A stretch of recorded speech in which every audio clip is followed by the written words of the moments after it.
الحمد لله والصلاة والسلام على رسول الله وعلى آله وصحبه وسلم تسليما كثيرا أما بعد رب اشرح لي صدري ويسر لي أمري واحلل عقدة من لساني يفقهوا قولي السلام عليكم ورحمة الله وبركاته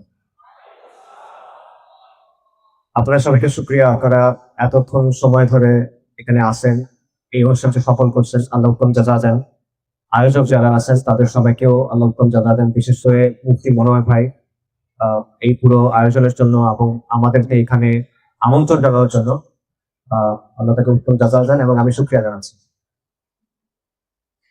আমি একটা গল্প দিয়ে শুরু করি বা একটা ঘটনা দিয়ে শুরু করি, সেটা হলো বিশ্ববিখ্যাত একটা কোম্পানি আছে অ্যাপল কোম্পানি। আপনাদের অনেকের মোবাইল আছে আইফোন, এই আইফোন হলো অ্যাপল কোম্পানির। তো অ্যাপল কোম্পানির যে প্রতিষ্ঠাতা ছিল এবং সিইও ছিল তার নাম হলো স্টিভ জবস। এই ভদ্রলোক মারা গেছে 2011 সালে। তার মারা যাওয়ার কয়েক বছর পর, প্রায় 4 বছর পর, একটা বক্তব্য মানে একটা লেখা ফেসবুকে ভাইরাল হয়েছিল। আপনাদের হয়তো মনে নাই, এটা আজকে থেকে 10 বছর আগের কথা, অনেকে হয়তো তখন ফেসবুক চালাইতেন না, আমার মনে আছে। তো এই লেখাটা ভাইরাল হয়েছিল তখন, এবং লেখাটার শিরোনাম ছিল অনেকটা এরকম যে স্টিভ জবস এর শেষ চিঠি। এবং সেই চিঠির বক্তব্য কি, যে মৃত্যুর আগে তার উপলব্ধি কি জীবন নিয়ে, এটা নিয়ে একটা লম্বা চড়া আলাপ, খুব আবেগিক কথাবার্তা আছে। এবং সেখানের মূল শিরোনাম ছিল the most expensive bed is sick bed. মৃত্যু শয্যা হলো সবচেয়ে দামি শয্যা। এটা মানে কি, মানে দুনিয়াতে টাকা দিয়ে অনেক কিছু কেনা যায়, কারণ স্টিভ জবস অনেক দানের ব্যক্তি ছিল, ক্যান্সারে মারা গেছে। দুনিয়াতে টাকা দিয়ে অনেক কিছু পাওয়া যায়, অনেক কিছু কেনা যায়, অনেক কিছু করা যায়, কিন্তু একজন মানুষ যখন মৃত্যু শয্যায় তখন টাকা দিয়ে কোনো কাজ আসে হয় না। মৃত্যু শয্যায় নিজের যে অবস্থান, এটাতে আরেকজনকে বসানো যায় না, টাকা দিয়ে লাভ নেই। তো এটা হলো আর কি ওই চিঠির বক্তব্য। এবং শেষে একটা মেসেজটা হলো যে জীবনের অর্থ আসলে মানে জীবনের উদ্দেশ্য আসলে টাকা পয়সা কামানো না, ধন সম্পদ কামানো না, আরো গভীর কোনো কিছু একটা ব্যাপার আছে। এখন সেই ব্যাপারটা কি, এটা আমাদের খুঁজে বের করতে হবে। এটা হলো সেই ভাইরাল পোস্টের বক্তব্য। সাথে ছবি ছিল একটা স্টিভ জবস এর আগের ছবি, সুন্দর স্বাস্থ্যবান, পরে হলে যে তার অসুস্থ সময়ের একটা ছবি, মনে করেন গাল ভেঙে গেছে, চোখ ডুবে গেছে, এরকম। এটা একটা ফেক লেখা ছিল, মানে এটা আসলে স্টিভ জবস এর লেখা না। বাট ওই সময় এটা খুব ভাইরাল হয়েছিল কারণ এটা স্টিভ জবস এর লেখা। আব্দুল জব্বার যদি এটা লিখতো তাহলে এটা ভাইরাল হইতো না, কিন্তু যেহেতু বিলিয়নিয়ার সেহেতু তার লেখা ভাইরাল হয়েছে। কিন্তু এখানে স্টিভ জবস যে কথাটা বলছে, এই কথাটা আসলে এত লম্বা জিনিস দিয়ে বোঝানোর দরকার নাই। আমি এর চেয়ে সংক্ষেপে আপনাদের বলি। সাইয়েদনা আবু দারদা রাদিয়াল্লাহু আনহু উনি একদিন বলতেছেন, হে দামাস্কাসের অধিবাসীরা, আদ জাফির এমন সেনাবাহিনী ছিল যার শুরু হলো আদনে আর শেষ হলো ওমানে। আজকে তোমাদের মধ্য থেকে কে আমার কাছ থেকে 2 দিরহামের বিনিময়ে আদের ধ্বংসাবশেষ কিনবে? অর্থাৎ আদ জাতি এত সমৃদ্ধ ছিল, এত পাওয়ারফুল ছিল, তাদের এত বড় সেনাবাহিনী ছিল যে সেনাবাহিনীর এক মাথা যদি ইয়েমেনের আদন আদিয়ানে থাকে, তাদের আরেক মাথা হলো ওমানে। মানে অনেক বড় সেনাবাহিনী, অনেক বড় সাম্রাজ্য, কিন্তু সেটা আজকে নাই, ধ্বংস হয়ে গেছে। আজকে এটার মূল্য কত? কোনো মূল্য নাই। কেউ 2 দিরহামের বিনিময়ে এটা কিনতে চায় না। তার মানে কি, দুনিয়ার যে সমৃদ্ধি, দুনিয়ার যে টাকা পয়সা, ক্ষমতা, এগুলো অস্থায়ী, এগুলো জীবনের মূল অর্থ না। কিন্তু এই কথাটা সাইয়েদনা আবু দারদা রাদিয়াল্লাহু আনহুর কথা যখন আমরা শুনি, ওটা আমাদের উপর অতটা প্রভাব ফেলে না। আমাদের উপর প্রভাব ফেলে বা সমাজের উপর প্রভাব ফেলে যে স্টিভ জবস এর কথা, যদি ওটা ফেক কথা হয়। তো যে কারণে এটা দিয়ে শুরু করলাম, যেটা আমার মূল আলোচনার জায়গা, সেটা হলো যে আমাদের জীবনের উদ্দেশ্যটা আসলে কি। মানে আমরা জীবনের কি হইলে আপনি নিজেকে বলবেন যে আমার জীবনটা সফল হয়েছে। এই জায়গাতে আমাদের দেশের বা আমাদের সমাজের কিছু দৃষ্টিভঙ্গি আছে। আমরা ধরে নেই, যেমন মনে করেন একটা নির্দিষ্ট পরিমাণের ইনকাম থাকা, উপার্জন থাকা, কিছু নির্দিষ্ট পরিমাণ, কিছু ডিগ্রি থাকা, আপনার জীবনযাত্রার মান একটা নির্দিষ্ট ধরনের হওয়া, এগুলোকে আমরা সফলতা ধরি। তবে পশ্চিমা বিশ্বে এগুলো নিয়ে অনেক তত্ত্ব আছে, তারা অনেক তত্ত্ব বা ব্যাখ্যা দেওয়ার চেষ্টা করছে যে জীবনের উদ্দেশ্যটা আসলে কি, এই নিয়ে তারা অনেক দর্শন দেওয়ার চেষ্টা করছে। মোটা থেকে দুইটা দৃষ্টিভঙ্গি আছে, আমি একটু সংক্ষেপে বলি। প্রথম দৃষ্টিভঙ্গি, এটাকে বলা হয় উপযোগবাদ। শব্দটা কঠিন, অর্থটা সহজ। জীবনের অর্থ হলো, সফলতা হলো আনন্দ। জীবনে আমার যত বেশি সম্ভব আনন্দ পেতে হবে, আর কষ্টকে যত সম্ভব কমাইতে হবে। আনন্দ মানে আনন্দ, যে কোনো ধরনের আনন্দ, শরীরের আনন্দ এটা আনন্দ, অর্থের আনন্দ এটা আনন্দ, নিজেকে খুশি করা, যেই কাজটাতে আমার ভালো লাগে, খাওয়া হইতে পারে, শরীরের সুখ যেগুলো থাকে সেগুলো হতে পারে, এই সবগুলোকে আমি যত বাড়াতে পারবো এটা আমার জন্য তত ভালো। আর যেগুলোতে আমার কষ্ট হয় এগুলাকে আমি যত কমাতে পারবো তত ভালো। ঠিক আছে, সিম্পল উপযোগবাদ, এটাকে হিডেনির প্রিন্সিপালও বলা হয়, যে আনন্দকে সবচেয়ে বেশি পরিমাণ আনন্দ অর্জন করতে হবে জীবনে, আর কষ্টকে সবচেয়ে বেশি কমাইতে হবে। এটা হলো একটা জিনিস। আরেকটা দৃষ্টিভঙ্গি আছে, এটাকে বলা হয় সেলফ অ্যাকচুয়ালাইজেশন। এটার অর্থটা হলো যে ব্যক্তির নিজের ভেতরে খুঁজে তার সত্যিকারের সত্তাকে খুঁজে বের করতে হবে এবং সেটাকে প্রকাশ করতে হবে। তার নিজের যে পোটেনশিয়াল আছে, তার নিজের মধ্যে যে সম্ভাবনা আছে, সেটাকে তার বাস্তবায়ন করতে হবে এবং এভাবে নিজের জীবনটাকে তার নিজের গড়ে নিতে হবে। কথাবার্তাগুলো খুব অস্পষ্ট, বোঝা যায় না আসলে কি, কিন্তু এরকমই। আপনারা কোয়ান্টাম মেথডের নাম জানেন কিনা? কোয়ান্টাম মেথডের বইয়ে দেখবেন এরকম অনেক কথা আছে যে সেলফ অ্যাকচুয়ালাইজেশন কেমনে করতে হয়, যে আপনার নিজের প্রকৃত সত্তাকে খুঁজে বের করতে হবে, আপনার নিজের আসল আপনি যেটা সেটাকে খুঁজে বের করতে হবে এবং সেটাকে প্রকাশ করতে হবে। এটা হলো জীবনের সফলতা। এটা হলো আরেকটা দৃষ্টিভঙ্গি, যে নিজের অথেন্টিক সেলফ এটাকে প্রকাশ করতে হবে। কিন্তু যেই দুটো জিনিস বললাম, যে নিজের আনন্দকে সর্বোচ্চ পরিমাণ আনন্দ অর্জন করা অথবা সেলফ অ্যাকচুয়ালাইজেশন, দুটো জিনিস আসলে কোন জায়গায় গিয়ে মিলে দেখে? দুটো জিনিস গিয়ে মেলে ভোগের সাথে, নফসের সাথে। যেমন মনে করেন একটা মানুষ যখন মনে করে যে ঠিক আছে আজকে আমাদের দেশে আমার নিজের সত্যিকারের সত্তা, আমার নিজের পরিচয়কে আমি নিজে তৈরি করব, তো মানুষ কি পরিচয় তৈরি করে? আমাদের সামনে অনেক ধরনের পোশাক, অনেক ব্র্যান্ডের পোশাক, অনেক ধরনের বিনোদন, অনেক ধরনের খেলাধুলা, অনেক ধরনের শখ, অনেক ধরনের ভ্রমণ করা, অনেক ধরনের লাইফস্টাইল প্রেজেন্ট করা হয়। কে প্রেজেন্ট করে? টিভিতে প্রেজেন্ট করা হয়, সিনেমাতে প্রেজেন্ট করা হয়, মিডিয়াতে প্রেজেন্ট করা হয়, এবং আমাকে বলা হয় তুমি এটা করো, এটা করলে তুমি জীবনের মধ্যে একটা অর্থ খুঁজে পাবা। এবং মানুষ সেটা করে। মনে করেন কিছু ছেলে আছে বা অনেক মানুষ আছে যে সে কিছু নির্দিষ্ট ধরনের গান শুনে, এটা তার পরিচয়। সে রক মিউজিক শুনে, তার পরিচয় হলো সে রক মিউজিক শুনে, এটা। কিছু মানুষ আছে তারা অ্যানিমে দেখে, অনেক মানে জাপানিজ কার্টুন দেখে, এইটা তার পরিচয়ের অংশ। কিছু মানুষ আছে সে ওই যে মাদ্রিদিস্তা, মানে সে রিয়াল মাদ্রিদের ফ্যান, সে রিয়াল মাদ্রিদের কোনো খেলা মিস করে না, সে বার্সেলোনার কোনো খেলা মিস করে না, এটা তার পরিচয়ের অংশ। সে কিছু নির্দিষ্ট ব্র্যান্ডের কাপড় পরে, এটা তার পরিচয়ের অংশ, রাইট? কিন্তু দেখেন সে পরিচয়টা বানাচ্ছে কোত্থেকে? কিছু জিনিসপত্র কিনে কিনে। আর এই জিনিসপত্রগুলো যারা আরো আছে, অনেক মানুষ আছে যারা মনে করেন বিভিন্ন সিনেমা বা টিভি সিরিয়ালের ক্যারেক্টার দেখে তার আদলে নিজের চরিত্র গঠন করে, নায়কের মতো করে পোশাক করে, নায়কের মতো করে কথা বলে, বা ভিলেনের মতো করে নিজের মানে স্টাইলটা সাজায়, কথা বলার, তাকানো স্টাইল, চুলের স্টাইল, এটসেট্রা। এরপর সে মনে করে এটা আমার ইউনিক পরিচয়, এটা আমার অনন্য পরিচয়। অথচ এই জিনিস কিন্তু বানানো হচ্ছে কার জন্য? কোটি কোটি মানুষের জন্য। একটা সিনেমা যখন বানানো হয় কতজন মানুষের জন্য বানানো হয়? শত কোটি মানুষের জন্য। একটা পোশাক যখন বানানো হয় শত শত কোটি মানুষের জন্য এটা বানানো হয়, অর্থাৎ এটা ম্যাস প্রডিউস, বিভিন্ন অসংখ্য মানুষের জন্য তৈরি করা। এবং অসংখ্য মানুষ এই প্রত্যেকটা জিনিস ফলো করতেছে এবং করে মনে করতেছে যে আমি সবার চেয়ে আলাদা। ঠিক আছে না? ওই একই জিনিস লক্ষ লক্ষ মানুষ দেখে, সেটা সে করে, তারপর করে মনে করে যে হ্যাঁ আমি কিন্তু সবার চেয়ে আলাদা। আমরা দেখবেন যে বাংলাদেশে অনেক মানুষ আছে যে কেউ আমাকে বোঝে না, আমার কষ্টটা কেউ বোঝে না, আমার কষ্টটা সবার চেয়ে আলাদা। না, সবার কষ্টটা সেম আসলে, খুব বেশি আলাদা কিছু না, কিন্তু সে মনে করে সে সবার চেয়ে আলাদা। তো এই জিনিসটা কি হলো, যে আপনি আসলে ভোগের মধ্যে ঢুকে গেছেন, পণ্যর মধ্যে কিছু জিনিস দিয়ে আপনি চেষ্টা করছেন নিজের একটা পরিচয় বানাতে, কিছু জিনিস দিয়ে আপনি চেষ্টা করছেন নিজের জীবনের একটা অর্থ তৈরি করতে।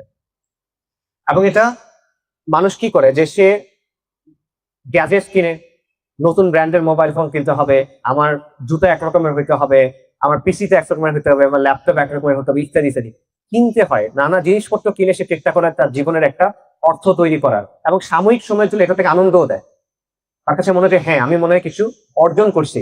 কিন্তু এটা একটা চক্রের মতো, কারণ আপনি যে মোবাইল ফোনটা আছে কিনছেন 2 বছর পর এটা তো পুরোনো ব্র্যান্ড, তখন এটা আপনার আবার কিনতে হবে, তা না হলে আপনার পরিচয় পুরোনো হয়ে যাচ্ছে, রাইট? তো এই জিনিসটা তখন আপনার আবার করতে হচ্ছে। আপনি একটা চক্রের মধ্যে পড়ে গেছেন, এই চক্রে লাভ কার হচ্ছে? যে ব্যবসা করে তার। আপনার আসলে তেমন কোনো লাভ নাই। আর যেটা বললাম যে যার উদ্দেশ্যই হলো নিজের সুখকে বাড়ানো, জীবনের উদ্দেশ্য হলো সুখ বাড়ানো, সে তো সুখের জন্য এটাই করবে, ভোগ করবে, তাই না? আর ভোগ তো আলটিমেটলি জিনিসপত্র দিয়েই হয়, দুনিয়া দিয়ে ভোগ হয়, আর কিছু দিয়ে তো হয় না। তো এরপরে কি হয়, যে মানুষ আবার সোশ্যাল মিডিয়াতে দেখায় যে দেখো আমার জীবনটা কত ভালো, চেক ইন দেয়, সে মনে করে কোথাও ঘুরতে গেছে, সেই জায়গায় গিয়ে সে বলে যে আমি এই জায়গায় ঘুরতে আসছি, আমরা ওখানে খেতে গেছি, আমরা এই কাপড় কিনছি, ইত্যাদি। আপনি দেখবেন যে আমাদের সমাজে তো এখন আত্মহত্যা অনেক বেড়ে গেছে, বিশেষ করে তরুণদের মধ্যে বা 50 বছরের কম বয়সী যারা, যাদের মধ্যে আত্মহত্যা বেড়ে গেছে। আমি এরকম অনেক দেখছি যারা আত্মহত্যা করছে, তাদের ফেসবুক টাইমলাইনে গেলাম, ওটা দেখে মনে হবে সে দুনিয়ার সবচেয়ে সুখী মানুষ। হাস্যোজ্জ্বল ছবি, সে ওখানে গেছে, এই জিনিস কিনছে, অমুক জিনিস করছে, প্রচন্ড সুখী মানুষ, কিন্তু সে আত্মহত্যা করছে কেন? আসলে সে সুখী না, সে একটা মিথ্যা ছবি মানুষকে দেখাচ্ছে, ওইটা করেও সে মনে করছে এটা তার পরিচয়ের অংশ। তার জীবনটাকে সে এই জায়গায় নিয়ে আসছে, তার জীবনটা একটা মিথ্যা হয়ে গেছে। অনেক মানুষ আছে, ওই যে নতুন রিলেশনশিপ হয়েছে, গার্লফ্রেন্ড বয়ফ্রেন্ড বা বিয়ে করছে, এবং তারা এটা দিচ্ছে, দেখে মনে হবে যে মানে লাইলি মজনু, রোমিও জুলিয়েট, দুনিয়ার সব ভালোবাসা তাদের দুজনের মধ্যে, মানে পুরো মানব ইতিহাসের সব ভালোবাসা এই দুজনের মধ্যে, দেখে মনে হবে। বাস্তবে দেখবেন যে ডিভোর্স হয়ে গেছে, বা একজন একজনের সাথে চিট করতেছে, বা এটসেট্রা। এইরকম একটা বিষয় হয়ে গেছে যে আপনি কি, আপনার পরিচয় কি, আপনার জীবনের উদ্দেশ্য কি, আপনার বাচ্চা নিচ্ছেন বাজারের কাছ থেকে, যে জিনিসটা ভোগ করার জন্য তৈরি করা হচ্ছে সেটা থেকে, আর এটার ভিত্তিতে আপনি নিজে নিজে একটা জিনিস বানাচ্ছেন যেটা ঠুনকো, যেটা টিকে না, ওটা আবার আপনি মানুষের সামনে উপস্থাপন করতেছেন। সো এই দুটা হলো পাশ্চাত্যের মানুষের জীবনের ব্যাপারে দৃষ্টিভঙ্গি।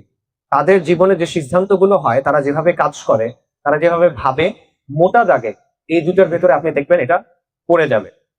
এবং এই জন্য আপনি অনেক ট্রেন্ড দেখবেন, যেমন ধরেন বিজ্ঞাপনের স্লোগান দেখবেন যে জাস্ট ডু ইট, যে তোমার যদি কিছু করতে ইচ্ছা করে জাস্ট ডু ইট, এত চিন্তা করার দরকার নাই, মানে নফসকে খুশি করো, তোমার মন চাইছে করে ফেলো, আরেকজনের ক্ষতি না করলেই হলো। তারপর মনে করেন একটা কথা আছে, স্লোগান আছে, আপনি অনেক ইনফ্লুয়েন্সারদের দেখবেন বলতে, ইউ অনলি লিভ ওয়ান্স, যে জীবন তো একটাই। তো জীবন যেহেতু একটাই, যা যা করার করে ফেলো, নিজেকে আটকায় রাখো না, নিজেকে বঞ্চিত করো না, তাই না? মানে সে হারাম করতে চায়, সে গুনাহ করতে চায়, এটা ব্যাখ্যাটা কি? জীবন তো একটাই, জীবনকে নিজেকে বঞ্চিত করে তো লাভ নাই। তো এটা হয়েছে জীবনের ব্যাপারে তাদের দৃষ্টিভঙ্গি। এখন আমাদের দৃষ্টিভঙ্গি কি? আমাদের দেশের অবস্থাটা কি? আমাদের তরুণদের একটা অংশ এভাবে চিন্তা করে, আপনি দেখবেন আমাদের তরুণদের একটা সিগনিফিকেন্ট অংশ এইভাবেই চিন্তা করে। এর বাইরে যারা আছে তারা কিভাবে চিন্তা করে? ধরেন মফস্বল শহরের কোন একজন ছেলে বা মেয়ে, তারা পড়াশোনা করলো, এইচএসসি দিল, তারপর শহরে যাবে, তাদের গোল কি এখন? একটা ভালো ইউনিভার্সিটিতে ভর্তি হওয়া।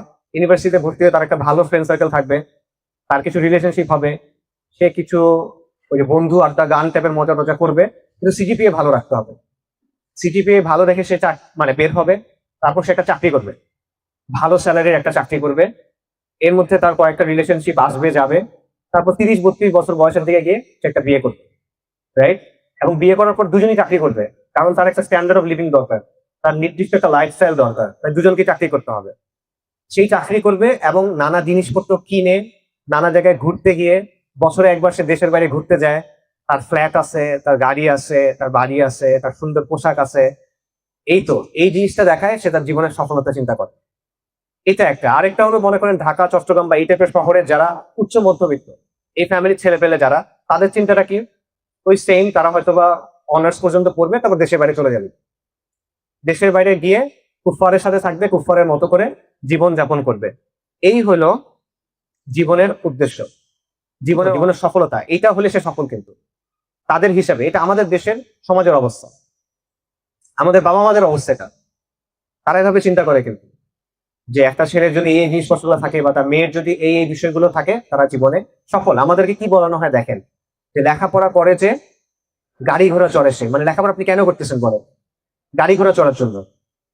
হাসির বিষয় না কিন্তু, দেখেন লেখাপড়া আপনি কিছু বোঝার জন্য করতেছেন না, কিছু জানার জন্য করতেছেন না, গাড়ি ঘোড়া চড়ার জন্য করতেছেন, মানে কেনার জন্য করতেছেন, টাকার জন্য করতেছেন, সম্মানের জন্য করতেছেন, দুনিয়া কামানোর জন্য করতেছেন, রাইট? এটা হলো আমাদের জীবনের বিষয়। আরেকটা অংশ আছে যারা মনে করে এগুলা কিছুই করে না, সে কি করে? সে হলো হয় ওই কাছে আসার গল্পের মধ্যে থাকে, প্রেম করতেছে, ছাগা খাইতেছে, নেশা করতেছে, অথবা মনে করেন সিনেমার লাইনে ঢুকছে, অথবা গান বাজনা করতেছে, এইসবের মধ্যে। সে ওই লাইনে ঢুকে নাই, কিন্তু সে ওই যে নিজেকে খুশি করা, নিজের নাফসকে খুশি করা, ভোগের যে লাইন, সেটা থেকে বের হচ্ছে না। মোটা দাগে এই অবস্থার মধ্যে কিন্তু আমরা আছি, এবং এভাবেই আমাদেরকে বড় করা হচ্ছে। যখন কেউ আপনাকে জিজ্ঞেস করে যে বাবা তুমি কি করো, এটা মানে কি বলেন? এটা মানে তুমি কত কামাই করো। তুমি কি করো মানে কি? তুমি কত কামাই করো। কেউ যখন জিজ্ঞেস করে যে তোমার কেমন চলতেছে, কি অবস্থা, মানে তোমার লাইফস্টাইলটা এখন কেমন, তোমার স্ট্যান্ডার্ড অফ লিভিং কেমন কেমন, তাই না? এবং বাবা মারা কিভাবে চিন্তা করে, বা ছেলেরাও কিভাবে চিন্তা করে, আমার ডিগ্রিটা এখন কিসের? আচ্ছা, ডিগ্রি ভালো না হলে অ্যাটলিস্ট চাকরিটা ভালো হইতে হবে, তাই তো? চাকরি ভালো হইতে হবে বা কিছু না কিছু করতে হবে। তো এইভাবেই আমরা জীবনকে দেখতেছি, এইভাবে আমরা জীবনকে মাপতেছি, এইভাবে আমরা স্বপ্ন দেখতেছি। এবং আমরা একটা চক্রের মধ্যে আটকায় আছি। আমরা মনে করতেছি যে আমরা অনেক মানে স্বাধীনতা ভোগ করতেছি, আমরা মনে করতেছি আমরা অনেক খুশিতে আছি, কিন্তু এই জীবনটার কোনো অ্যাকচুয়াল কোনো অর্থ আসলে নাই। কারণ আপনি যেমন ধরেন একটা মানুষ 5 লাখ টাকা ইনকাম করে ধরেন, কিন্তু আপনি দেখবেন মাসের 20-25 তারিখ হইতে হইতে তার হয়তো বা 4,90,000 টাকা শেষ বা আরো বেশি শেষ। মানে তার কিন্তু তৃপ্তি নাই, সন্তুষ্টি নাই, তার ছোটাটা বন্ধ হচ্ছে না। কিন্তু সে সকাল 8টা থেকে মনে করেন রাত 10টা পর্যন্ত খাটতেছে, তার হাতে সময় নাই, এবং প্রতিদিন সে একই কাজ করে যাচ্ছে। সে ঘুমায়, সে খায়, সে বাথরুমে দেয়, সে সন্তান জন্ম দেয়, এবং সে এই যে গরুর মতো কাজ করতে থাকে। এবং সে যখন মারা যাবে এই কাজের ফলাফল কি বলেন? কিচ্ছু না, এটা কোনো ফলাফল নাই।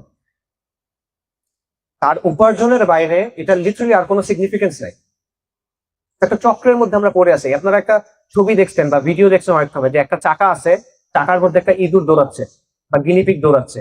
সে কন্টিনিউয়াস দৌড়ায়, কিন্তু সে জায়গা কিন্তু পরিবর্তন হয় না, সে আগাতে পারে না, সে টিকাইতেও পারে না, সে ওই একই জায়গায় দৌড়াচ্ছে।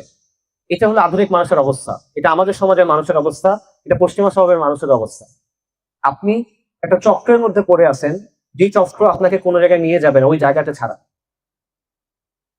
এবং আমাদের ছোটা যেটা, এটা আসলে বন্ধ হয় না।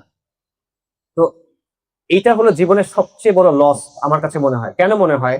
আল্লাহ সুবহানাহু ওয়া তাআলা কোরআনে বলছেন, বল আসর ইন্নাল ইনসানা লাফি খুসর। আল্লাহ কালের শপথ করে বলতেছেন মানুষ ক্ষতিগ্রস্ত, মানুষ ক্ষতির মধ্যে আছে। মানুষ কেন ক্ষতির মধ্যে আছে? কারণ যে সময়টা তাকে দেয়া হয়েছে এই সময়টা সীমিত। এটা একটাই চান্স, এই সময়টাকে কাজে লাগায় তার নিজেকে আখিরাতে বাঁচাতে হবে। কিন্তু এই সময়টা বেশিরভাগ মানুষই ভুলে থাকে, বেশিরভাগ মানুষ এই সময়টাকে কাজে লাগায় না। বেশিরভাগ মানুষ এই সময়টা কি জন্য খরচ করে?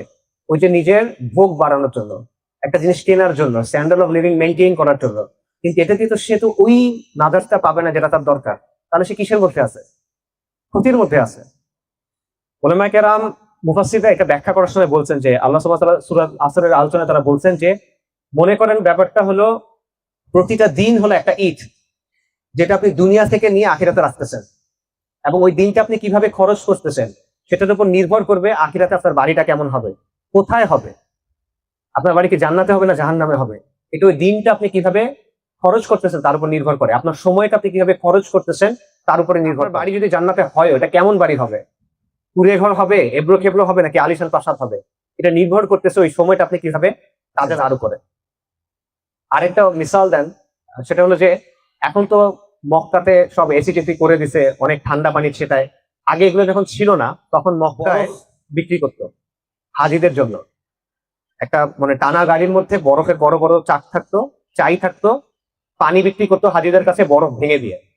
তো বরফ কিন্তু একটা নির্দিষ্ট সময় থাকবে, তারপর গলে যাবে, মানে গলতে থাকবে, একটা নির্দিষ্ট সময় থাকবে। তো আপনি যদি বড় বরফ বরফ নিয়ে বের হন, আপনার একটা নির্দিষ্ট সময়ের মধ্যে এটা বিক্রি করে ফেলতে হবে।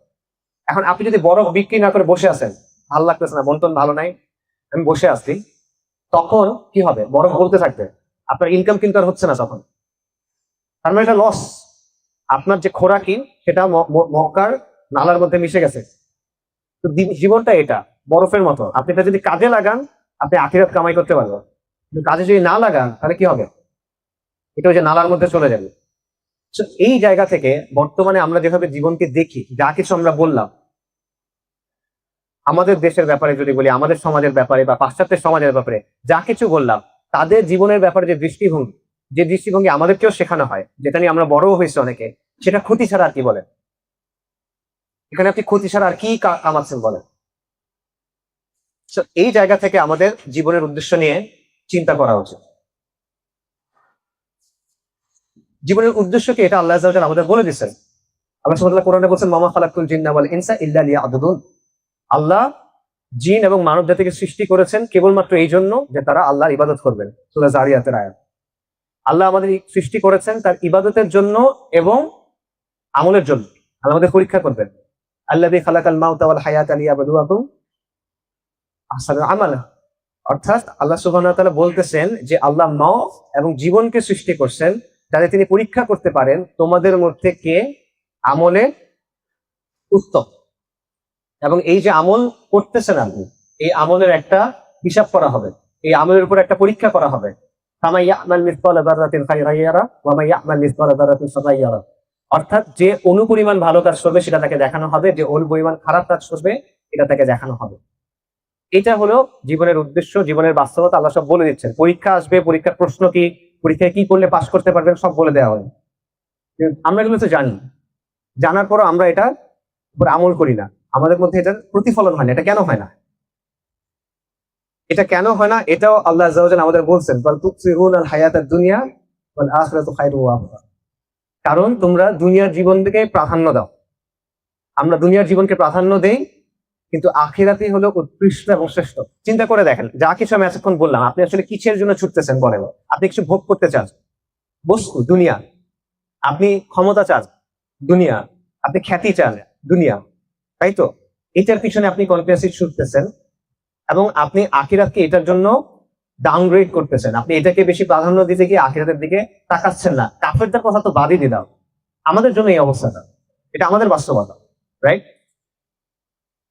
এবং এটা করতে করতে কি অবস্থা, আমরা এই যে নিজেকে খুশি করা, নিজের নফসকে খুশি করা, নিজের ইচ্ছা পূরণ করা, এটাকে আমরা আমাদের জীবনের মানে মূল চালিকা শক্তি বানায় ফেলছি।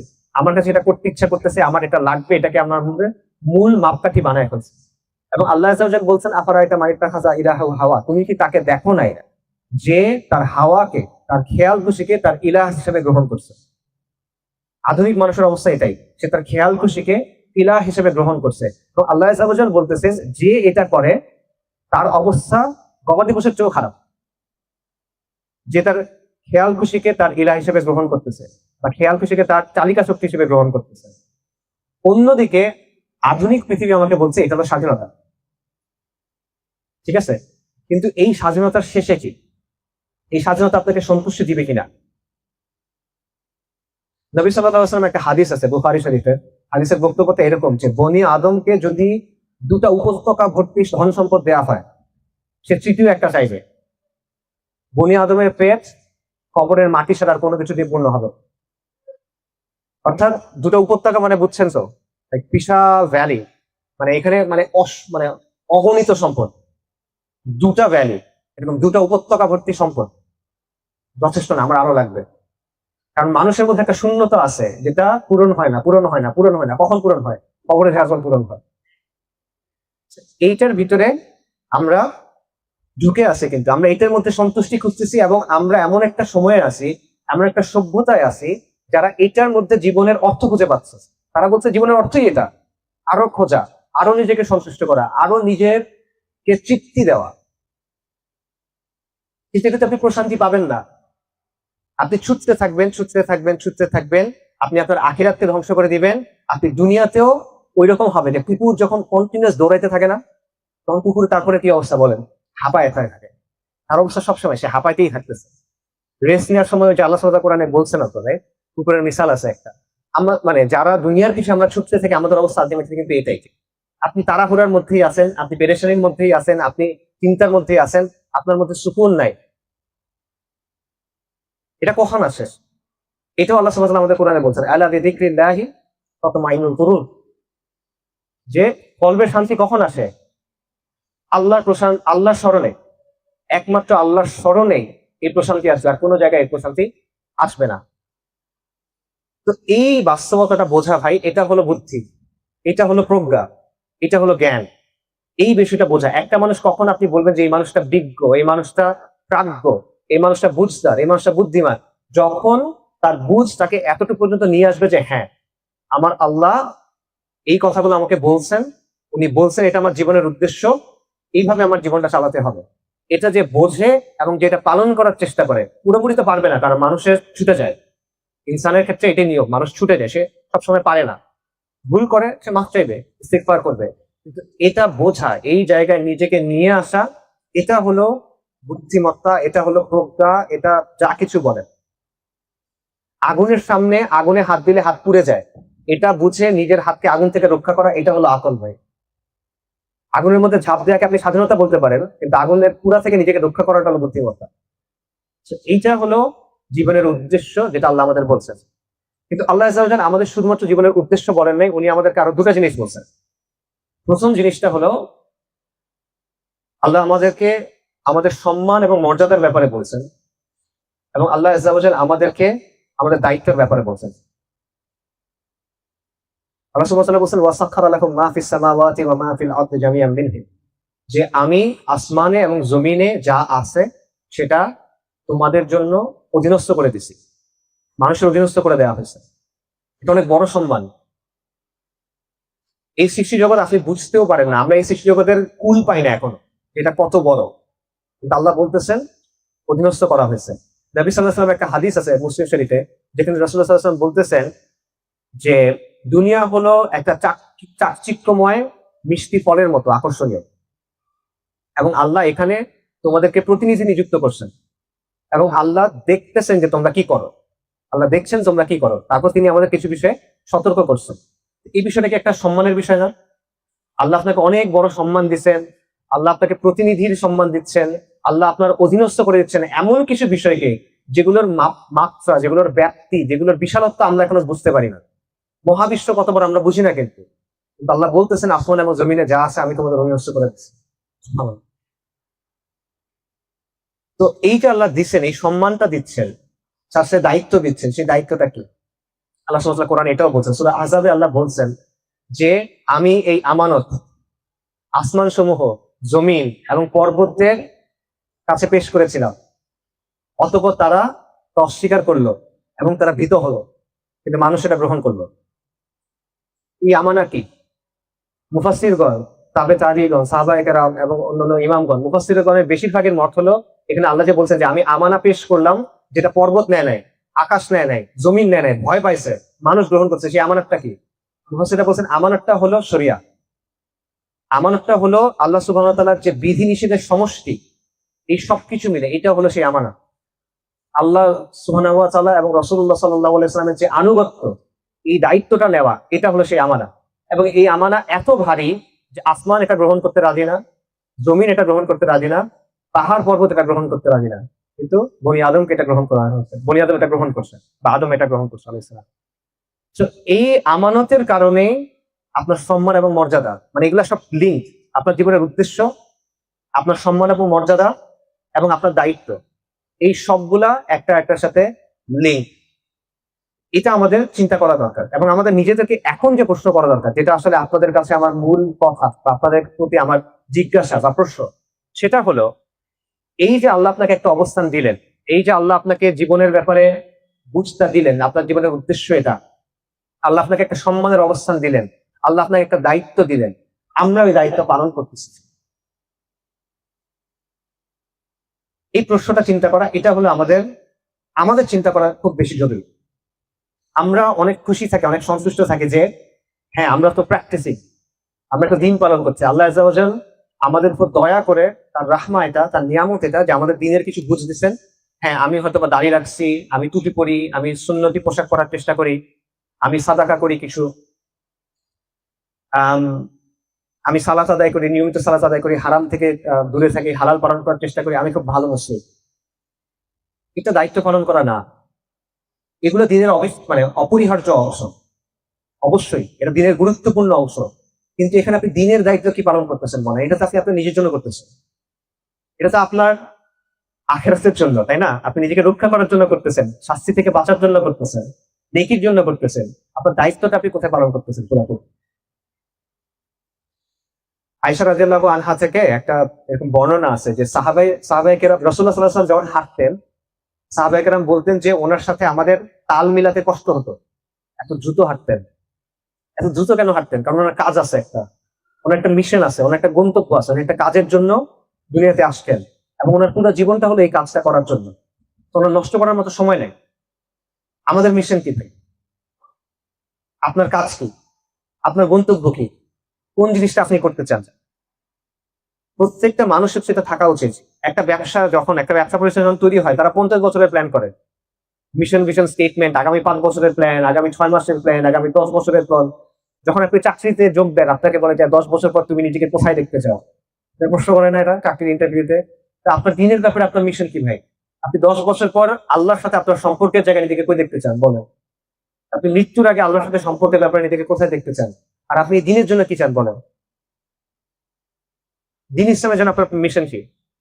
এবং এটা তো আপনি যেটা চান, আপনার তামান্না আছে, আমি এটা অস্বীকার করি না, আমাদের সবার তামান্না আছে, আপনারা সবাই দিনের জন্য সবচেয়ে ভালো জিনিস চান, আপনারা দিনের বিজয় চান, আমি সবই জানি এগুলো, আমি এটাকে দ্বিমত করি না, আমি সন্দেহ করি না, কিন্তু এটার জন্য কিছু তো করতে হবে ভাই। তামান্না হলে তো হয় না, তামান্নার জন্য কাজ করতে হয় নাকি?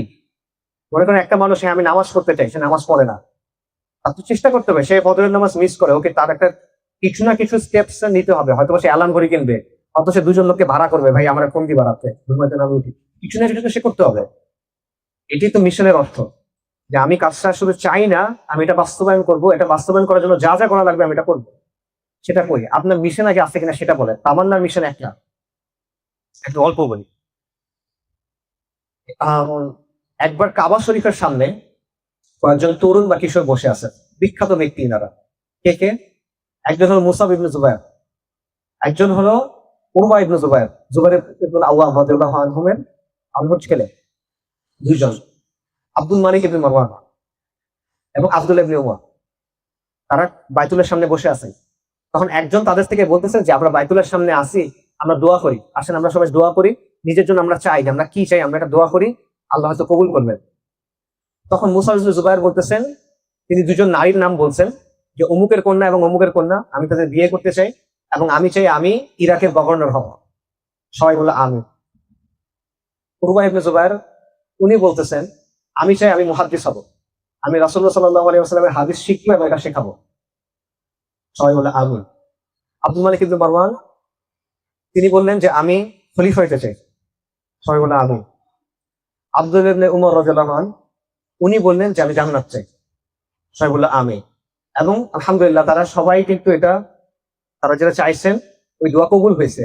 কিন্তু এখানে একটা কথা আছে, তারা দোয়া করছেন, দোয়া কবুল হয়েছে, মাঝে কি ছিল ভাই? মাঝে তারা এটার জন্য কাজ করছেন নাকি কাজ করেন নাই? খালি তামান্না ছিল নাকি তারা নিজেরাই তার চাওয়াটাকে বাস্তবায়ন করার জন্য কাজ করছেন? বাস্তবায়ন করার জন্য কাজ করছেন। তো এই বিষয়টা আমাদের বোঝা দরকার যে আমরা ওই কাজগুলা করতেছি কিনা। আমাদের নিজেদের আসলে অনেক বেশি ইমপ্রুভমেন্ট দরকার, অনেক বেশি ইমপ্রুভমেন্ট দরকার। দেখেন, আমরা বলতেছি যে আমরা দিন পালন করার চেষ্টা করতেছি, আমরা দিন পালন করার, দিনী কমিউনিটি বা তাওহীদ বাণী বা প্র্যাকটিসিং মুসলিম এসব বলতেছেন না। আল্লাহ সুবহানাহু ওয়া তাআলা বলেছেন, কুনতুম খায়রা উম্মাতিন উখরিজাত লিন-নাস, তোমরা হলো শ্রেষ্ঠ উম্মাহ যাদেরকে মানব জাতির কল্যাণের জন্য বের করা হয়েছে।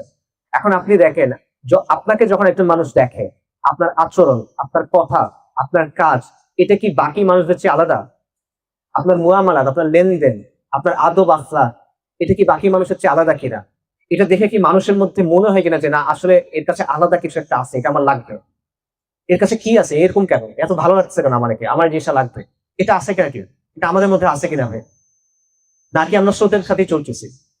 বাকি 10টা মানুষ যেমন আমিও তেমন, খালি আমার টুপি আছে, আমার পাকড়ি আছে, লম্বা দাড়ি আছে, এটাই। কিন্তু আমার মুআমালাত, আমার আদব, আমার আখলাক, আমার কাজ, আমার দিনের অবস্থা, আল্লাহর সাথে আমার সম্পর্ক, প্রতিটা জায়গায় আমার কোনো বিশেষত্ব নেই। ব্যাপারটা এরকম কিনা? সাহাবায়ে কেরাম, কারণ বেস্ট এক্সাম্পল সাহাবায়ে কেরাম, আম্বিয়া কেরামের পরে আলাইহিস সালাতু ওয়াস সালাম, সাহাবায়ে কেরাম যেখানে গেছে তাদের উপস্থিতিতে একটা দাওয়াত ছিল। একজন সাহাবী, তিনি সিরিয়াতে চলে গেছেন, হামসে বা হিমসে এই শহরে, ওখানে উনি ব্যবসা করতেছেন, দোকান ওনার। ওনার দোকানে এক ক্রেতা আসছে, খ্রিস্টান ক্রেতা, সে এসে গম কিনতে চাচ্ছে, বলছে গম আছে, আমি গম কিনবো।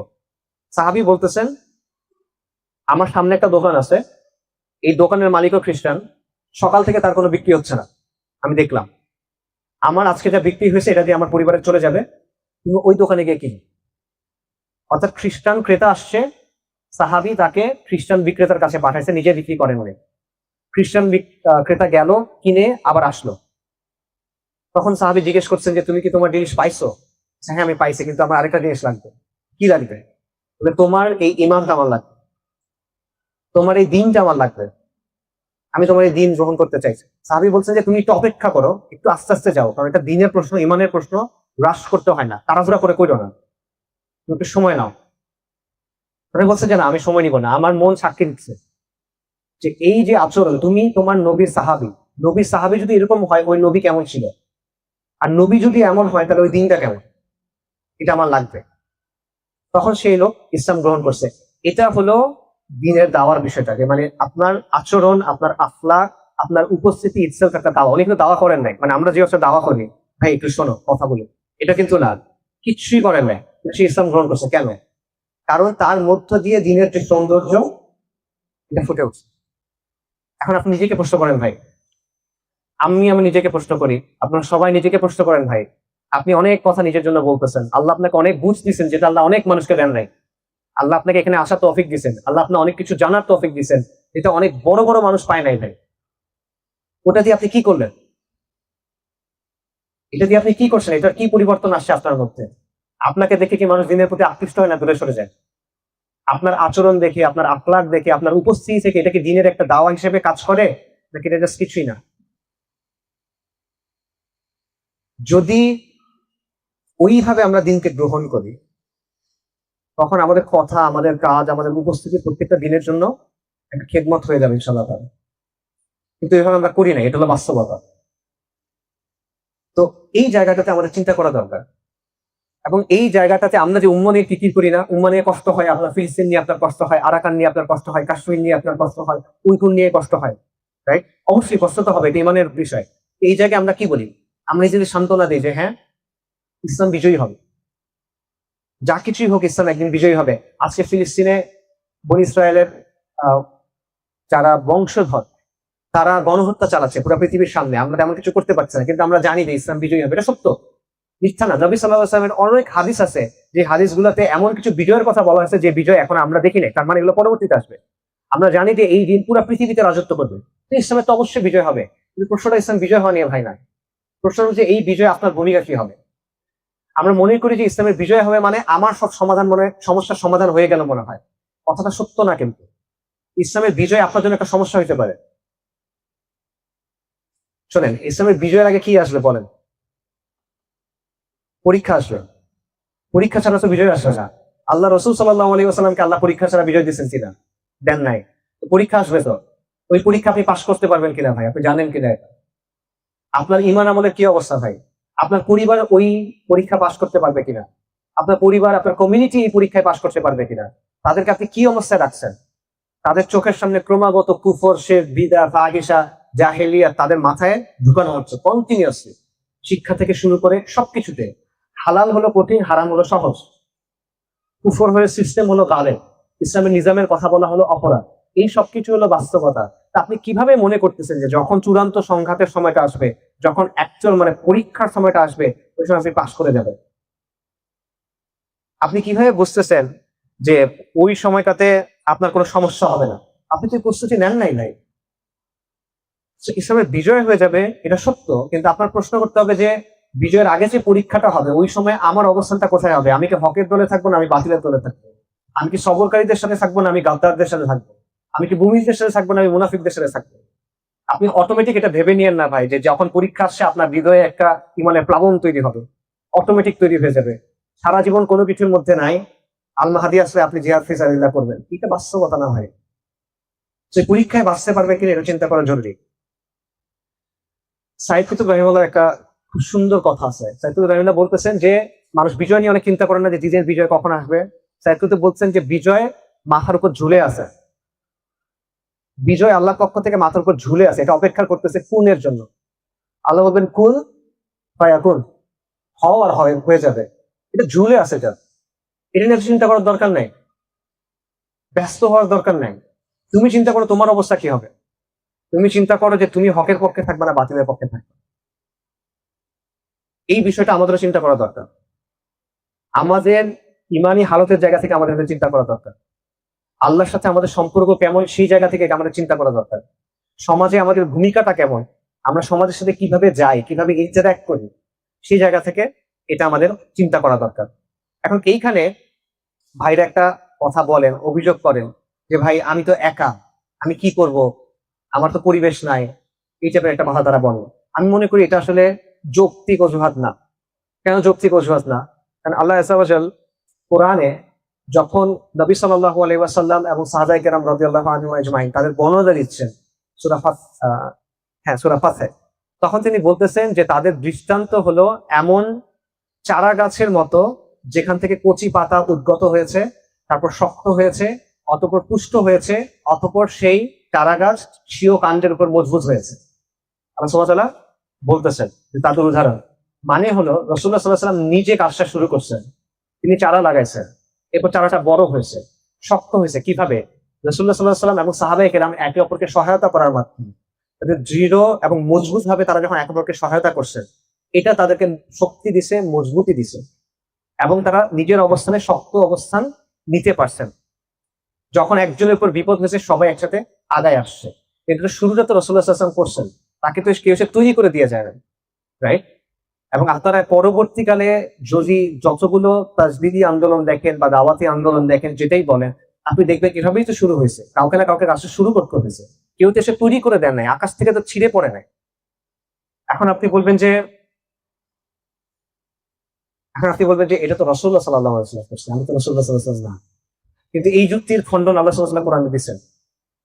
আল্লাহ কি বলছেন? লাকাদ কানা লাকুম ফি রাসূলিল্লাহি উসওয়াতুন হাসানাহ। তোমাদের জন্য সর্বোত্তম আদর্শ কে? সর্বোচ্চ আদর্শ কার মধ্যে আছে? রাসূলুল্লাহ সাল্লাল্লাহু আলাইহি ওয়াসাল্লামের মধ্যে। এবং আল্লাহ কি বলছেন? ওয়া মান ইয়াতাওয়াক্কাল আলাল্লাহি ফাহুয়া হাসবুহ। যে আল্লাহর উপর তাওয়াক্কুল করে, আল্লাহ তার জন্য যথেষ্ট। এবং আমরা জানি যে আল্লাহ কাউকে লা ইউকাল্লিফুল্লাহু নাফসান ইল্লা উসআহা। আল্লাহ কাউকে তার সাধ্যের বেশি বোঝা দেন না, তাই না? ব্যক্তিকেও দেন না, উম্মতকেও দেন নাই। আমরা যে অজুহাত গুলো দিচ্ছি এগুলা কিন্তু টিকতেছে না ভাই। তো এই ব্যাপারটা ভাই বোঝাটা খুব জরুরি। আমি শুরু যেটা করছিলাম আবার বলি, আপনার জীবনের উদ্দেশ্য কি আল্লাহ আপনাকে বলছেন, আল্লাহ আপনাকে একটা সম্মানের অবস্থান দিচ্ছেন, আল্লাহ আপনাকে একটা দায়িত্ব দিচ্ছেন। এই দায়িত্ব আপনি পালন করার জন্য কি করতেছেন ভাই? আপনার মিশনটা কি? দিনের জন্য আপনি কি করবেন? আপনি আল্লাহর সাথে এটা ঠিক করছেন কিনা? আল্লাহর সাথে আপনার বোঝাপড়া হয়েছে কিনা? কারণ এই সময়টা চলে যাবে, এই সময়টাই আপনার কাছে আছে। এই সময়টার মধ্য দিয়ে আপনার এমন কিছু অর্জন করতে হবে যেটা দেখায় আপনি আল্লাহর কাছ থেকে নাজাত পাইতে পারবেন, যেটা দেখায় আপনি বলবেন যে আল্লাহ আমাকে মাফ করে দেন, যেটা দেখায় আপনি জাহান্নাম থেকে রক্ষা পাবেন। সময় এটাই, এর মধ্য দিয়ে আপনার এটা করতে হবে। এটা আমরা চিন্তা করতেছি কিনা? আমার মতে আমরা এটা চিন্তা করি না। আমাদের জীবনের সবচেয়ে গুরুত্বপূর্ণ সময়টা আমরা কি করি? আমরা অর্থহীন তর্কের মধ্যে নষ্ট করি। বেশ যারা দিনের বুঝ পায় নাই তারা তো মনে করেন হারামের পিছে দৌড়ায় নষ্ট করে, নফসের পিছে দৌড়ায় নষ্ট করে, দুনিয়ার পিছনে ছুটে নষ্ট করে। আল্লাহ যাদেরকে রাহমা করছেন, তাদেরকে নিয়ামত দিচ্ছেন, ইমানের নিয়ামত, হৃদায়তের নিয়ামত, তারা কি করে? তারা ছোট ছোট তর্ক, ছোট ছোট মতবিরোধ, অর্থহীন আড্ডা, অর্থহীন বিষয়, এগুলোর পিছনে সে সময় নষ্ট করতেছে। অথচ আমাদের সুযোগ ছিল এই দিনের সমর্থনে আগায় আসার, আমাদের সুযোগ ছিল এই দিনের জন্য কাজ করার, আমাদের সুযোগ ছিল ইতিহাসের অংশ হওয়ার। দেখেন, আমি আপনাদের জাস্ট একটা উদাহরণ দিই। আমাদের যে দেশ, আমাদের যে সমাজ, এখানে অনেক সমস্যা না? আমাদের দেশের মানুষের অনেক পেরেশানি। এখন সবচেয়ে বড় পেরেশানি কি? বা গত কয়েক বছর ধরে যে মানুষের শাসন নিয়ে পেরেশানি, তার মানে দুনিয়াবী নিরাপত্তা নিয়ে, অর্থনীতি, সমাজনীতি, স্থিতিশীলতা, নানা বিষয় নিয়ে তার পেরেশানি, এত পেরেশানি। কিন্তু এবং এটার এই পেরেশানির বিষয়ে চিন্তা করতে করতে সে তার আখিরাতকে ভুলে গেছে, কমপ্লিটলি ভুলে গেছে, নষ্ট করতেছে সমাজের অবস্থা থেকে স্পষ্ট। এই সবগুলোর সমাধান কিন্তু আল্লাহ আযজা ওয়া জাল্লা আমাদেরকে দিচ্ছেন। যখন দিন কায়েম থাকে তখন আখিরাত সংরক্ষিত হয়, দুনিয়াটাও সংরক্ষিত হয়। অনেক প্রমাণ আছে। আমি আপনাদের জাস্ট একটা এক্সাম্পল দিই। উমর রাদিয়াল্লাহু আনহু, তার উমর রাদিয়াল্লাহু আনহুর খিলাফতের সময় অসংখ্য এরকম ঘটনা আছে যে শাসনটা আসলে কিরকম হতে পারে এবং এটা কিভাবে সমাজের কল্যাণ নিয়ে আসতে পারে দুনিয়াতে এবং আখিরাতের জন্য। উমর রাদিয়াল্লাহু আনহু তার শাহাদাতের, তার মৃত্যুর 4 দিন আগে উনি বলতেছেন যে আল্লাহ আযজা ওয়া জাল্লা যদি আমাকে হায়াত দেন তাহলে মুসলিম উম্মার প্রত্যেক পরিবারের নারীকে আমি ভাতা দিব, ইয়েমেনের পাহাড়ের বেদিনকেও আমি বাইতুল মাল থেকে টাকা দিব। এটা উনি বলতেছেন। মদিনাতে একবার কিছু পর্যটক আসছে, বাইরের থেকে মানুষ আসছে, উনি তাদের খেদমত করতে গেছেন, খালিফা খেদমত করতে গেছেন। সাথে করে কাকে নিয়ে গেছেন? আব্দুর রহমান ইবনে আওফ রাদিয়াল্লাহু আনহু। আব্দুর রহমান ইবনে আওফ রাদিয়াল্লাহু আনহু কে? আশারে মুবাশশারার একজন, যাদেরকে জান্নাতের প্রতিশ্রুতি দেওয়া হয়েছে সেই 10 জনের একজন, এবং সাহাবীদের মধ্যে যারা সবচেয়ে ধনী তাদের মধ্যে একজন হলো উসমান রাদিয়াল্লাহু আনহু, একজন হলো আব্দুর রহমান ইবনে আওফ রাদিয়াল্লাহু আনহু, মাল্টিমিলিয়নার। এই লোককে উনি নিয়ে গেছেন, খালিফা আর ধনী ব্যক্তি নিয়ে গেছেন যে এই পর্যটকদের খেদমত করার জন্য। সেখানে গিয়ে এক মা কান্না করতেছে, সরি মা করে দেখছি মানুষ আসছে, এক মহিলা তার বাচ্চা কান্না করতেছে, অনেকক্ষণ কান্না করতেছে। তো ওনারা গিয়ে বললেন যে তোমার বাচ্চার কান্না থামাও। কান্না থামে না, কান্না করতেছে করতেছে। তাহলে বলে যে তুমি কেমন মা যে তোমার বাচ্চা এতবার কান্না করে? তো মহিলা তো জানে না এটা খালিফা। মহিলা বলতেছে যে আমি চেষ্টা করতেছি বাচ্চা বুকের দুধ খায়, আমি চেষ্টা করতেছি বাচ্চা বুকের দুধ ছাড়াইতে। কেন? কারণ আমিরুল মুমিনিন বলছেন যে মুসলিম উম্মার মধ্যে যত বাচ্চা বুকের দুধ ছাড়ার পরে সবার জন্য একটা করে ভাতা আছে, মানে সরকার টাকা দিবে বুকের দুধ ছাড়ার পর পরিমাণে, বয়স একটা নির্দিষ্ট পরিমাণ হওয়ার পরে সরকার থেকে ভাতা দেওয়া হবে। এই জন্য আমি তাকে বুকের দুধ ছাড়ানোর চেষ্টা করতেছি। তখন ওমর রাদিয়াল্লাহু আনহু জিজ্ঞেস করছেন যে তার বয়স কত, বাচ্চার বয়স কত? দেখলেন বাচ্চার বয়স অনেক কম। আমি বলি যে না, তুমি দুধ ছাড়াও না। এভাবে পরে চলে আসছেন। আব্দুর রহমান ইবনে আওফ রাদিয়াল্লাহু আনহু বলতেছেন যে ফজরের নামাজে ওমর রাদিয়াল্লাহু আনহু ইমামতি করছেন, আল্লাহর কসম উনি কি তিলাওয়াত করছেন আমি বুঝি নাই, এত কান্না করতেছেন। উনি বলতেছেন যে ওমর তুমি ধ্বংস হও, তোমার এই নিয়মের জন্য কত বাচ্চা বঞ্চিত হইল। এবং তারপর উনি বললেন যে প্রত্যেক বাচ্চার জন্য ভাতা, আর দুধ ছাড়া টাড়ার দরকার নাই, প্রত্যেক বাচ্চার জন্য ভাতা। এটা হলো ইসলামের শাসনের একটা নমুনা। ইসলামের শাসনের সময় শিশুদের জন্য ভাতা ছিল, অন্ধদের জন্য ভাতা ছিল, কর্মহীন মানুষ তাদের জন্য ভাতা ছিল। এমন হয়েছে যে কিছু খ্রিস্টান লোক তাদের কুষ্ঠ হয়েছে, ওমর রাদিয়াল্লাহু আনহু ওনার সময় তাদের জন্য ভাতার ব্যবস্থা করছেন, চিকিৎসার ব্যবস্থা করছেন। যাদের চিকিৎসা হয়েছে তাদের তো চিকিৎসা হইলো, যাদের চিকিৎসা হয় নাই তাদের জন্য মৃত্যু পর্যন্ত তারা সেবা করছেন। বিখ্যাত ঘটনা আছে, আপনারা জানেন, এক ইহুদি বৃদ্ধ হয়ে গেছে, তার ব্যাপারে বলতেছেন যে এই লোকের এই অবস্থা কেন, সে এতদিন আমাদেরকে জিজিয়া দিছে, এখন আমরা তার দেখাশোনা করবো না, তার জন্য ভাতার ব্যবস্থা করছেন। এটা হলো জাস্ট একটা স্মল এক্সাম্পল, একটা ছোট এক্সাম্পল যে দিন ইসলামটা কিভাবে আমাদের দুনিয়াটাকে রক্ষা করে, আখিরাতটাকে রক্ষা করে। এই দিনের মুখাপেক্ষী আপনার এই সমাজ, এই দিনের মুখাপেক্ষী আপনার এই জমিন, এই দিনের মুখাপেক্ষী আপনার এই সময়। এবং এই দিনটা যে এত ভালো এটা সবাই বুঝতেছে না, এটা বাস্তব। কিন্তু আপনার সমাজের 10টা মানুষকে যে জিজ্ঞেস করেন তারা কিন্তু বুঝে না, তারা কিন্তু বুঝে না যে এটা তাকে সমাধান দিতে পারে। এই বুঝটা একটা অনেক বড় নিয়ামত। এই নিয়ামত আল্লাহ কাকে দিচ্ছেন? আপনাকে দিচ্ছেন। কিন্তু আপনি কি করছেন এই নিয়ামতে বলেন? এই যে আপনি নিয়ামত পাচ্ছেন, এটার হকটা আপনি কিভাবে আদায় করবেন বলেন? এইটা যদি আল্লাহ যদি আপনাকে জিজ্ঞেস করে তুমি কি করলে আমার দিনের জন্য, বলো, আপনি আল্লাহ কি জবাব দিবেন একটু চিন্তা করেন। রাসূলুল্লাহ সাল্লাল্লাহু আলাইহি ওয়াসাল্লামের নবুয়তের সময় মক্কায় একটা লোক ছিল, রুকানা ইবনে আবি ইয়াজিদ, মানে খুব রেসলার, মল্লযোদ্ধা, বাংলা বলে রেসলার, কুস্তিগির, এমন কেউ পারে না এরকম। তো রাসূলুল্লাহ সাল্লাল্লাহু আলাইহি ওয়াসাল্লাম তার কাছে গিয়ে দাওয়াত দিয়েছেন, রুকানা তুমি ইসলাম গ্রহণ করো। তো এই লোক ধান্দা বাজে পিছিয়ে ইসলাম গ্রহণ করো না, সে বলছে যে আমার সাথে কুস্তি করো, আমাকে হারাতে পারলে আমি ইসলাম গ্রহণ করবো, কারণ তাকে কেউ হারাইতে পারে না। তো রাসূলুল্লাহ বলছেন আসলে? হ্যাঁ। তো রাসূলুল্লাহ সাল্লাল্লাহু আলাইহি ওয়াসাল্লাম কিন্তু কুস্তিগির না, তিনি কুস্তি করছেন এবং ওই লোক হারছে। একবার, দুইবার, তিনবার, কয়েকবার সে হারছে এবং হারার পর সে অবাক হয়ে গেছে যে কি হচ্ছে। তো রাসূলুল্লাহ বলছেন যে তুমি এটা অবাক হচ্ছ, তুমি যদি আমাদের সাথে থাকো তুমি এর চেয়ে অনেক বেশি বিস্ময়কর জিনিস দেখবে। মানে তুমি যদি দিনের সাথে থাকো তুমি এর চেয়ে অনেক বেশি বিস্ময়কর জিনিস দেখবে। এটা বাস্তবতা। এই দিন তো বিস্ময়কর জিনিস দেখানোর জন্য আসছে। এই দিন কিসরা এবং কায়সারের প্রাসাদ ভেঙে দিছে না, এই দিন পূর্ব থেকে পশ্চিমে বিস্তৃত হয়েছে না, এই দিন এখনকার সময় ফিরাউন নমরুদ তাদেরকে পরাজিত করছে না, আমেরিকা পরাজিত হয়েছে না 20 বছর পরে। এই দিন আরো অনেক কিছু দেখাবে। আল্লাহর কসম, এই দিন আপনাকে অনেক বিস্ময়কর জিনিস দেখাবে। আপনি যদি এই দিনের সাথে থাকেন, আপনি যদি এই দিনেরকে নিজের মিশন বানান এবং এটাকে আপনার জীবন বানান, আপনি অনেক বিস্ময়কর জিনিস দেখবেন। আল্লাহ আপনাকে দেখাবে। আল্লাহ আপনাকে এখনকার সময় যারা রোম তাদের পরাজয় দেখাবে, আল্লাহ আপনাকে হিন্দুস্তানের বিজয় দেখাবে। আল্লাহ এই উম্মতকে অনেক, এই দিন পুরা দুনিয়াতে কায়েম হবে। এই বিজয়গুলো আল্লাহ আমাদের দেখাবেন, এই প্রজন্মে না হলে পরে দেখাবেন। এবং ইনশাআল্লাহ আমি এটা আসলেই মনে করি আল্লাহ আপনাদের ইতিহাসে সাক্ষী করবেন। কিন্তু আগে তাকবীর দেওয়া যায়, আগে তাকবীর দেওয়া না। আবার প্রশ্ন শেষ হয় না, এটা আনন্দের কথা, খুব ভালো, এটা দিন বিজয়ী হবে। পরের কথায় আসেন, আপনি কি করবেন বলেন? আপনি কি করতেছেন বলেন? আপনার যে উম্মা এটা ডুবে যাচ্ছে, তাই না? আপনার উম্মা ডুবে যাচ্ছে। আপনার এইখান থেকে বের হন। এখানে আলহামদুলিল্লাহ আমরা দিনের খুব সুন্দর কথা বলছি। এখান থেকে বের হয়ে তরুণদের কাছে যান, তাদের কি অবস্থা বলেন, তারা কিসের মধ্যে ডুবে আছে। তাকে যে ডুবন্ত অবস্থা থেকে আপনি বের করে আনবেন, এটা কে করবে? আপনি না করলে কে করবে বলেন? আল্লাহ এই বুঝটা আপনাকে কেন দিলেন? আপনি নষ্ট করতেছেন কেন? এই জিনিস তো মানে আখিরাতে মানুষ হাত কামড়াবে না এগুলোর জন্য। এই জিনিস আল্লাহ আপনাকে দিয়ে দিচ্ছে, মানুষ বলবে যে আমি আমার ফেরত চাই, আমাকে সুযোগ দেন আল্লাহ, ফেরত চাই, তাই না? এটা আল্লাহ আপনাকে দিচ্ছেন, আপনি এটা নষ্ট করতেছেন। যে যারা জাহান্নামের দিকে যাচ্ছে তাদেরকে আপনার ঘোড়ায় আলোর দিকে আনার দরকার ছিল। এই কাজ আপনি করতেছেন কিনা?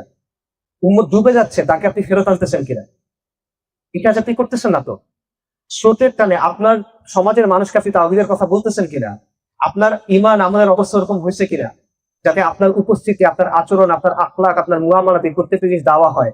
আপনি কি নিজেকে ঈমান আমলের ওই জায়গাতে নেওয়ার চেষ্টা করতেছেন কিনা? আপনি কি আল্লাহ আযজা ওয়া জাল্লার সাথে কথা বলতেছেন কিনা? আল্লাহ আযজা ওয়া জাল্লার সাথে নিজের বোঝাপড়াটা করতেছেন কিনা? আপনি কি আল্লাহর কাছে ওয়াদাটা করতেছেন কিনা? আল্লাহর কাছে ভিক্ষা চাচ্ছেন কিনা আল্লাহ যেন আপনাকে দিয়ে কাজগুলা করান? আপনি কি এটা করতেছেন কিনা যে স্রোতের বিপরীতে চলাচল ভাই যথেষ্ট না, আপনি স্রোত তো বদলাবেন, আপনি স্রোত ঘুরাই দিবেন, সেইটার জন্য আমরা কি করতেছি? জিনিসটা আমরা করতেছি না। কুনতুম খায়রা উম্মাতিন উখরিজাত লিন-নাস, এটার যোগ্য হওয়ার জন্য কি কাজটা আমরা করলাম? এটা যোগ্য হওয়ার জন্য কাজটা আমরা করি নাই। আপনার কি সময় হয় না এগুলা পড়ার? আর কত? আপনি কালকে মরে যাবেন না, আপনি জানেন, এটা নিশ্চিত জানেন। আপনি যে কালকে মারা যাবেন না, আপনি নিশ্চিত যাবেন। আমাকে একজন ভাই জিজ্ঞেস করতেছিল যে অনেক মানুষ তাদের ইমানের অবস্থা পরিবর্তন হয়ে যায়, তাদের ফিকিরের অবস্থা পরিবর্তন হয়ে যায়, তারা সরল সরল পথে থাকার পর তারা সেখান থেকে সরে যায়। আপনি নিশ্চিত জানেন আপনি এটার উপর থাকবেন? আপনি যদি কালকে নিজেকে কবরের মধ্যে আবিষ্কার করেন, আপনি কি জবাব দিবেন? আপনি আখিরাতে থেকে আল্লাহ জান্নাতে কি জবাব দিবেন? আল্লাহ সুবহানাহু ওয়া তাআলা কোরআনে বলছেন যে সূরা বাকারাতে যে মুমিনদের মধ্যে কিছু মানুষ আছে তারা নিজেকে আল্লাহর সন্তুষ্টির জন্য বিক্রি করে দেয়। আপনি ওটা হইতে চান না কেন? আমরা এটা হওয়ার চেষ্টা করি না কেন? আল্লাহ সুবহানাহু ওয়া তাআলা বলছেন ইয়া আইয়ুহাল্লাযীনা আমানু কুনু আনসারাল্লাহ, যারা ঈমান আনছে, আল্লাহ বলছেন তোমরা যারা ঈমান এনেছো তোমরা আল্লাহর সাহায্যকারী হও। আমরা কেন আল্লাহর সাহায্যকারী হচ্ছি না? এই প্রশ্নটা আমাদের সবার করা উচিত। আপনি নিজেকে প্রশ্ন করেন এখন এবং পরবর্তীতে গিয়ে। আমি এখন আপনাকে জিজ্ঞেস করতে পারি আপনারা সবাই আছেন আমার সাথে? আমি এটা আপনাদেরকে এখন বলতে পারি, হ্যাঁ ভাই কালকে থেকে আপনারা হবেন তো আনসারুল্লাহ, হবেন কিনা? ঠিক আছে, আপনি বলবেন। কিন্তু এইখানে বলাটা সুন্দরও লাগবে, অনেক ক্যামেরায় ভালো আসবে, কিন্তু এই প্রশ্নটা আপনার নিজের করা দরকার নেই। এবং এটা একবার আল্লাহর সাথে ওয়াদা করলে এই ওয়াদা আপনার সারা জীবনের জন্য। এবং আমি আপনাদের বলতেছি, যদি এই দিনের মিশনটা আপনি নেন এবং এটাকে আপনার জীবন বানান, আল্লাহ রাসূল সাল্লাল্লাহু আলাইহি ওয়াসাল্লাম রুকানাকে বলছিল যে তুমি যদি এই দিনের সাথে থাকো তুমি অনেক বিস্ময়কর জিনিস দেখবা। আমি আপনাদের বলতেছি, আমি কথা দিচ্ছি ইনশাআল্লাহ আপনারা অনেক বিস্ময়কর জিনিস দেখবেন যদি এই দিনের মিশন আপনারা গ্রহণ করেন। ইয়া আইয়ুহাল্লাযীনা আমানু কুনু আনসারাল্লাহ।